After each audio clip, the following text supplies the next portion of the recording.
Hello students, next topic is a Wheatstone bridge.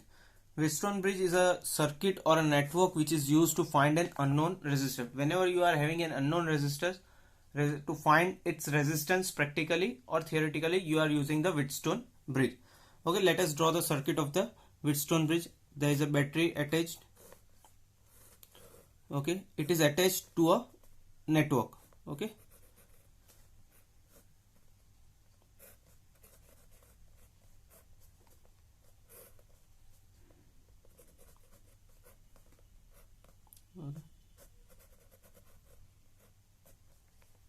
Okay, we have attached the network. This is again connected to our battery. Okay, here there are four resistors. Let me name it R1, R2, R3 and R4. You can name it on your own way also. Okay, the current I is passing through this circuit. Okay, let us take it positive, negative. Okay, there is another branch over here where a galvanometer is attached. Okay, now you know from the Kirchhoff's first law, the amount of current passing will be equal to amount of current.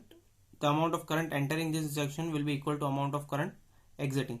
Suppose we take I1 current is passing in this direction, then I2 current is passing in this direction. The condition will be I equals to I1 plus I2.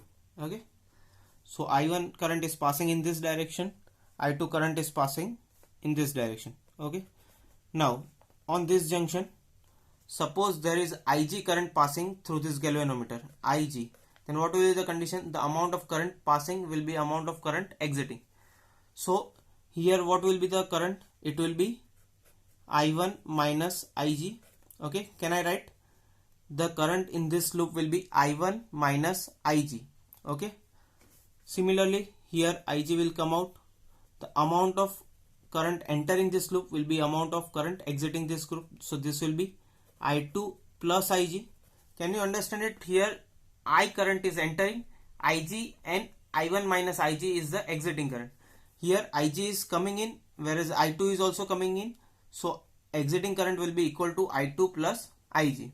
Okay, I hope this much portion is clear to you. Then we'll move ahead. Now what we'll do? We'll take two loops. Okay, you can use any direction as we have studied previously. Suppose here we take this loop and we start moving in this direction. Suppose we start from this position and we'll again reach this position in this direction. Okay, now we are moving in the direction of current, so it will be negative. First of all, here I1 R1, that is our potential, I1 R1, we are moving in the direction of current, so it will be negative. Okay, then we are moving, then the next thing is moving through the galvanometer. Okay, galvanometer has internal resistance, say Rg, that is resistance of galvanometer. Okay, we are again moving in the direction of current, so it will be minus Ig Rg. Okay, because Ig current is passing through it. Then we reach here, next part will be this. Now here we are moving in against the direction of current, because current is moving in this direction, we are moving in this direction, so it will be positive I2 R2 will be equal to 0 according to Kirchhoff's second law. The total potential difference between in a closed loop is equals to 0. Algebraic sum of the potential difference is equals to 0. So from here I can also write I2 R2 is equals to I1 R1 plus Ig Rg. This both goes on the opposite side. Okay, is it visible? Yes. Now we are taking a second loop. Okay, second loop also you can take any direction depending on you. You can take your direction as you wish. What direction we'll take, so that you can understand more, you'll get an example. Okay, we'll take an anti-clockwise direction. Okay, we'll take this direction. We'll start again this time from over here, and then we'll move in anti-clockwise direction. Okay, so starting from here, first is what? It is Ig. We are moving in the direction of current. This was for first loop. Now for second loop, we are moving in which direction? Anti-clockwise, that is in this direction. So we are moving in the direction of current, so we can write minus Ig Rg. Okay, then from here we are moving in this direction, we are again moving in the direction of current, so we can write minus I2 plus Ig, resistance is R4, then we are moving from over here. So we are moving in the direction against the current. Here the direction of current is this side, so we are moving against the direction of current, so it will be positive. Current is I1 minus Ig passing, I1 minus Ig, resistance is R3, okay, will be equal to 0 because we have again reached the starting point or the initial point from where we had started, okay. So I can write this in the form of, is it visible? Yes. I1 minus Ig R3 is equals to Ig Rg plus I2 plus Ig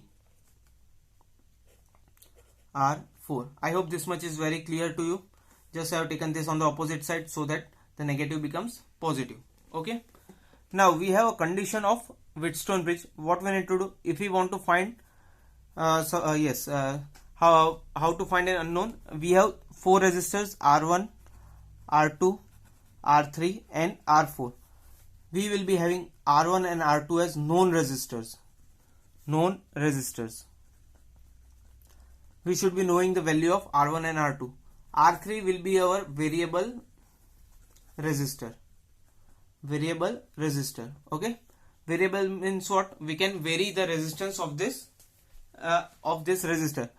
We have a device named rheostat for this, okay. But in short, we are having a variable R3. We can vary R3 as per our requirement.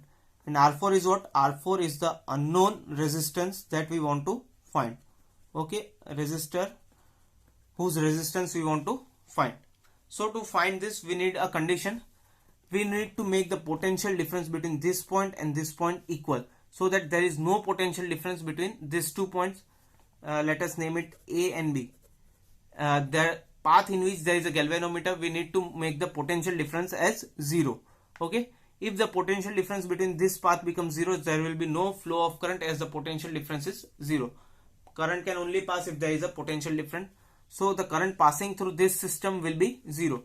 That means Ig will be 0 as the potential difference is 0. We need to arrange it according to our variable resistors in this system so that the current passing through the galvanometer is 0. You will do it in a laboratory practically so that you will better understand it. But for instance, at this condition, we need to make Ig equals to 0. That is this condition, okay. So if we make Ig, we can rewrite this 2 formulas once again. If here we can write Ig is 0, substituting it, I2 R2 is equals to I1 R1. As Ig is 0, this portion will become 0. Now writing this, Ig becomes 0, then it will be I3 R3. From over here, Ig is 0 again, so this term will be 0. Here I2 plus Ig is 0, so it will be is equals to I2 R4, okay. If I rewrite, here it is I1. So if I rewrite this term, okay, in terms of I2 R4 is equals to I1 R1, okay. Suppose let me name this 3 and let me name this 4. Now dividing 3 and 4, what we will get? We'll get R2 by R4 is equals to R1 by, what is over here? Sorry, here it is 3. So I1 by R3. This is our condition for Wheatstone bridge, okay. So how it is? R2 upon R4 is equals to R1 upon R3. R2 upon R4 is equals to R1 upon R3. So we know 3 of the resistors. Known resistor is R1 and R2. R1 and R2's value you know. You can adjust R3 in such a way that Ig gets equals to 0. If you can get this condition using R3, as R3 is a variable resistor and that is in your hand to vary it in a such a type that Ig becomes 0. If you know this 3 value, you can find the unknown resistor R4. You can easily find the value of 4th one. You can rewrite this as in the form of this also. R1 upon R2 is equals to R1 upon R2 is equals to R3 upon R4. Okay, you can write it in this form also. Both forms are correct. Okay, this is just to make you understand. ratio of these two current should be equal to ratio of these two resistors should be equal to ratio of these two resistors. This and this R1 upon R2 should be equal to R3 upon R4, or you can say R2 upon R4 should be equal to R1 upon R3. Okay, from any of this condition you can find R4. Suppose we make R4 as a subject, R4 will be equal to R3 into R2 upon R1, where R3, R2 and R1 are the known resistors. R3 is variable, but you are knowing the value of R3 also. R2 and R1 are your known resistors. This is it about Wheatstone bridge, mainly used to find the unknown resistor. I hope you have understood it. You will be doing a practical based on it in your laboratory. Thank you. Have a nice day.